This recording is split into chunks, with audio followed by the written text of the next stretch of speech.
This is Phanor Montoya from Corrales de Paz in Colombia, and it is my pleasure to introduce him. Please welcome him. Thank you very much, Tali. Thank you very much for those who voted for my presentation. If you did, I was the moderator of the session, so I didn't influence on the voting. When I travel and everywhere I go, I hear we want them bigger, we want them larger, but lately I find it as well that they say we want it fast. So that led me to say that larger is better. And I do believe that larger is better, and at least when it comes to reef restoration, I think it is.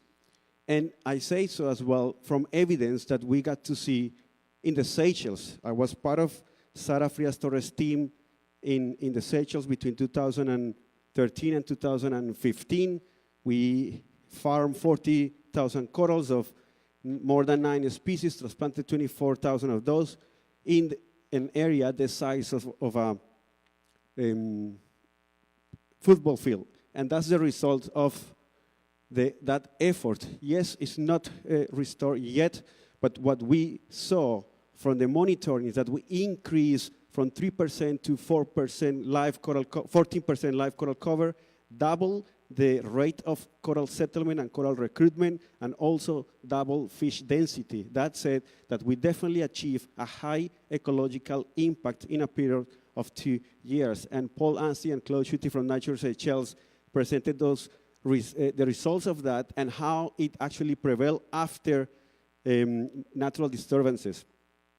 So with that in mind, and to apply those lessons learned, I went back to Colombia and established Corrales de Paz 2 years ago, and since then we're promoting meaningful diving or diving with a purpose to restore coral reefs in Colombia. And the first project that we set up was a large-scale reef restoration project in the Seaflower Biosphere Reserve that has 76% of the coral reef of Colombia. We just started in 2017, but in that period of time we have farmed 13,000 corals of 4 species, and we initiated the first pilots, and we have almost 1 hectare in process of being rehabilitated thanks to the support of our partners, the provincial government, the Environmental Authority, Conservation International, and Corrales de Paz, and others. And that's what you get after you transplant. So it seems like so far we are as well achieving that high social impact. But this, when we see it with other projects around in the region, in the Caribbean, similar projects, we said, well, again, I think it seems like we are ready to continue that high ecological impact, but those numbers that you see there couldn't have been achieved if it wasn't because of the people that took part of this project. It's a community-based project as well. Mariana Geneco presented her proposal to be a strong community and sound science-based project as well.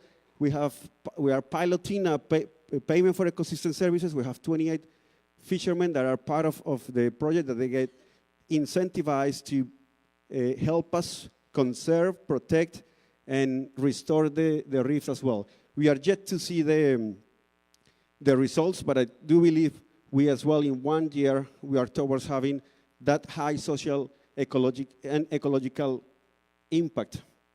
Our goal is by 2021, have an increase of 25% in the areas that we intervene, and as well a similar percentage for coral settlement and fish biomass. We are yet to see the results again, but please follow us. Keep practicing or start practicing meaningful diving. And before I leave, I want to say, or I want to leave you with this. The coral reef crisis is a life-threatening situation. It demands science-bold actions that must have results at large scales. There is a risk in doing so, but I do believe that failing and continue with business as usual is the only outcome that we will have if we don't do anything.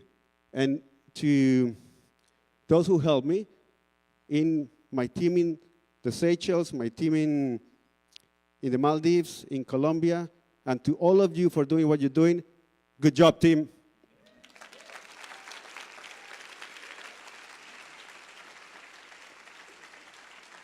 you.